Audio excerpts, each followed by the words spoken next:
men sammen med mig. Og husk, der er 2 tabte småstykker herinde.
Nej, hun spiller faktisk på den. Hun spiller faktisk på den. Der er Paul. Jeg ved, der er Paul. Ja, ja. Spiller på øret. Det er sådan, at de næste stykker, vi har, der er der rigtig mange forskellige stemmer, som så går ind i en anden tandhjul. Og det betyder så også, at man har lært forskellige stemmer alt hjemmefra. Så der er en del omrokeringer i de 2 sidste stykker. Og det passer meget godt på den første titel, som hedder Noita. Har vi nogen finder til stede? Det var godt. Det er finsk, det betyder flyvende heks. Det ved jeg kun, fordi det står i titlen. Det hedder også Flying Witch. Men der er en meget god baggrund for det, det er, at de 2 sidste stykker, vi spiller, er skabt sammen med, altså det er skrevet af komponister, men det er skabt af ideen bag er en ungarsk-finsk violinpædagog, der hedder Silvaj. Han kom til Finland i slutningen af 60'erne, og kunne ikke et ord finsk. Så han skulle lære børnene at spille violin med ungarsk, selvom det er den samme sprogstamme, så er der alligevel en vis vej. Så det eneste han havde at gøre, det var at fortælle om violinspil ved hjælp af tegninger og hvad kan man sige, gebærder. Og ud af det udviklede han en violinskole, som er ret fantastisk. Mange af verdens største violinister i dag kommer fra den skole. Altså solister og dirigenter. Og en af hans kongstanker var, at man spillede sammen på forskellige niveauer. Så i virkeligheden så kan man starte som helt nybegynder og spille sammen med nogen, der spiller lidt længere tid. Og det er de her stykker, et udtryk for. Det er faktisk ikke sådan nok, at vi har en første violinstemme her, en anden violinstemme der, en tredje violinstemme her, det er cello Camilla, der spiller det i dag. Og så herovre, så har vi en melodistemme, som er en finsk-ungarsk folkemelodi, som handler om en flyvende heks. Og så har vi herovre, ikke at forglemme, en basstemme, som har en meget, meget vigtig rolle at spille. Det må vel være den flyvende heks bedstefar. Vi hører om lidt, hvorfor. Ja, er klar?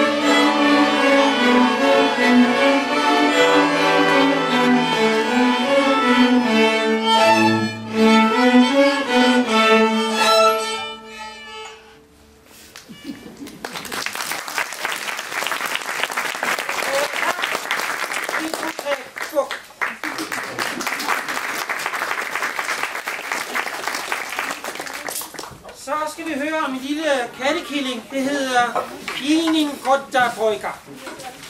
Det er altså en lille kattekilling på finsk, så vi siger det. Og der er også noget omrokering.